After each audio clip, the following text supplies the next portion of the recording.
Você sabe em que consiste o título executivo como requisito da execução? Eu sou Renato Veloso, sou juiz de direito e professor, e neste canal eu ajudo estudantes e profissionais de direito a compreenderem melhor a teoria e alinhá-la com a prática jurídica, isso de uma forma descomplicada. E eu já te convido a se inscrever no meu canal.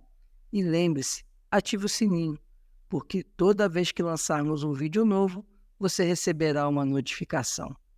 E na Pílula Jurídica de hoje, nós vamos conversar sobre o segundo requisito do processo de execução, que é o título executivo. Lembrando que essa Pílula Jurídica faz parte de uma série onde estamos abordando o processo de execução.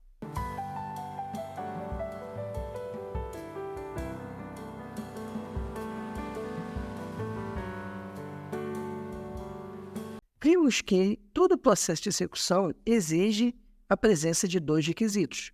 O primeiro, o inadimplemento do devedor, que já estudamos na nossa pílula jurídica passada.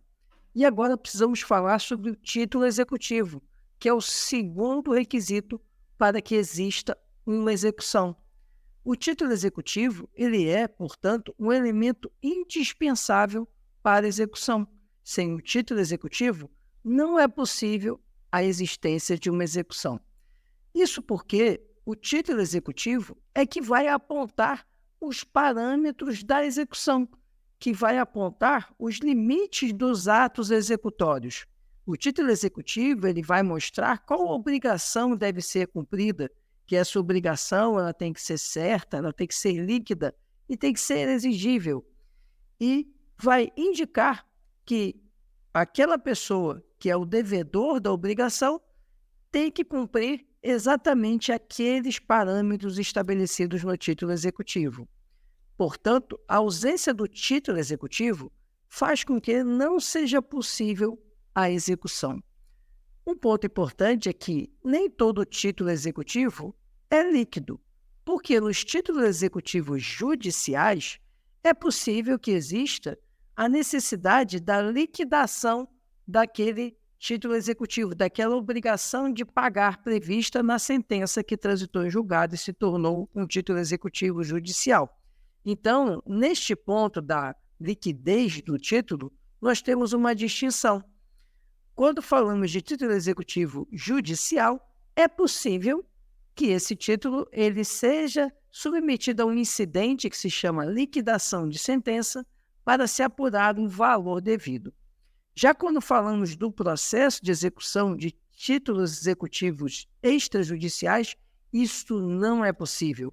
Obrigatoriamente, o título ele tem que apresentar um valor devido, uma liquidez, uma possibilidade de apuração desse valor por meros cálculos matemáticos. E aí você pode estar se perguntando, e o que fazer se eu tenho uma obrigação que deve ser cumprida por uma pessoa, mas eu não tenho um título executivo? Neste caso, você deve se valer de uma ação de conhecimento para que haja uma sentença condenatória, para que a pessoa cumpra aquela obrigação do modo e valor devidos, e aí sim você vai ter um título executivo judicial. É preciso lembrar que o artigo 785 do nosso Código de Processo Civil, ele diz que mesmo a pessoa que tem um título executivo extrajudicial pode se valer de uma ação de conhecimento para convolar, para transformar esse título executivo extrajudicial no título executivo judicial. E qual que é a importância disso? A importância é que a discussão sobre o pagamento, o cumprimento da obrigação no cumprimento de sentença, ela é mais restrita do que na ação de execução. Os embargos do devedor possuem meios de defesa, constituem meio de defesa mais amplo do que a impugnação ao cumprimento de sentença. Como conceituar o título executivo? Título executivo, podemos dizer conceitualmente, que é um documento que instrumentaliza um processo executivo. É importante observar que o título executivo ele tem que estar previsto em lei. Só pode ser título executivo o que tem previsão legal, em razão do princípio da tipicidade, segundo o qual os títulos executivos têm que ser criados em lei e não só isso, eles têm que ser estipulados, as suas regras, os seus atributos e o modo de utilização desse título executivo. Por isso que se diz que o título executivo ele é regido pelo princípio da tipicidade, ou seja, tem que estar previsto em lei, e os títulos executivos são numerados exatamente na lei, ou seja, são números cláusulos. Não pode haver títulos executivos que não estão previstos expressamente em lei. Qual a natureza jurídica de um título executivo?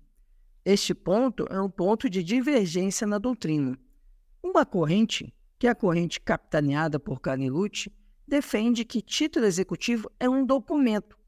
Ele é um documento que instrumentaliza uma obrigação e que permite, assim, a se mover o Estado para executar o devedor. Já para outra corrente, que é capitaneada por Lieberman, o título executivo é um ato jurídico. Esse ato jurídico é que ele permite ao Estado agir quando provocado. Portanto, para Lieberman, o título executivo ele é nada menos do que uma chave que aciona o Estado quando a parte interessada, que é o credor, deseja que o devedor cumpra a sua obrigação. Mas temos uma terceira corrente, que faz um misto desses dois pensamentos. Para uma terceira corrente, o título executivo ele é ato e também documento. Ele é um documento porque ele formaliza uma obrigação. E ele é ato a partir do momento em que ele é formado pelo conjunto da vontade das partes ou por força de ação do próprio Estado, no caso do título executivo judicial, e faz com que o Estado ele possa agir para que o devedor cumpra sua obrigação que está documentada naquele título executivo. Podemos resumir, então, que para a doutrina majoritária, título executivo ele possui um caráter, um sentido substancial, segundo o qual o título executivo ele traduz um ato que torna uma parte credora e outra parte devedora, e que, a partir do momento em que há o inadimplemento, o credor pode provocar o Estado para fazer com que o devedor cumpra. Mas também ele tem um sentido formal. Como sentido formal, o título executivo ele é um documento que registra essa relação jurídica entre credor e devedor. O importante é que, no momento em que vai analisar a inicial da execução, o juiz ele só vai analisar os requisitos extrínsecos, ou seja, aquilo que está à vista do título. Ele vai verificar se o título preenche os requisitos legais e vai verificar se há o inadimplemento, se ocorreu o termo. Não há como o juiz entrar nos requisitos intrínsecos, ou seja, na validade da dívida, na existência da dívida. Isso vai ser feito quando? No momento em que o executado apresentar a sua defesa, seja através da impugnação ao cumprimento de sentença, seja através dos embargos do devedor ou exceção de pré-executividade no processo de execução propriamente dito. Como podem ser classificados os títulos executivos?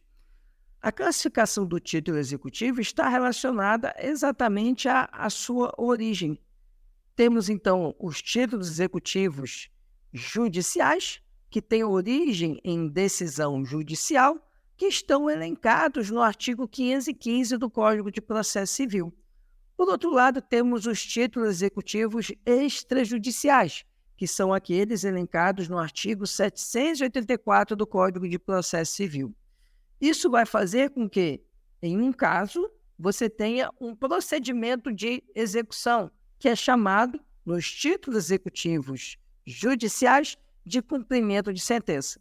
Enquanto, nos títulos executivos extrajudiciais, teremos o processo de execução propriamente dito, regulado no nosso Código de Processo Civil. Um ponto importante que eu ressaltei, inclusive, no início dessa pílula jurídica, é que nós precisamos entender que sempre o título deverá ser líquido. Entretanto, algumas sentenças, elas são dotadas de iliquidez. E para isso é necessário utilizar um procedimento chamado liquidação de sentença para que aquele capítulo da sentença que está ilíquido torne-se líquido. Por outro lado, não é possível liquidação em sede de título executivo extrajudicial. O título executivo extrajudicial sempre deve ser líquido. Se ele não for líquido, então ele não possui uma das características necessárias para ser um título executivo extrajudicial e, portanto, quem utilizasse desse instrumento é carecedor de ação porque não tem um título executivo extrajudicial. Esse era o conteúdo que tínhamos para essa nossa pílula jurídica. Se você ficou com alguma dúvida, deixa aqui nos comentários que nós vamos responder com o maior prazer. E se você tem alguma sugestão de tema para prepararmos, deixe também nos comentários que nós vamos nos esmerar para trazer esse conteúdo que você deseja. Peço que você curta, comente e compartilhe. Ajude que esse conteúdo chegue a outras pessoas que estão ali estudando direito, estão conhecendo direito, pretendem estudar direito, para que nós possamos ampliar o conhecimento jurídico e o estudo jurídico. Muito obrigado por sua atenção e até a próxima.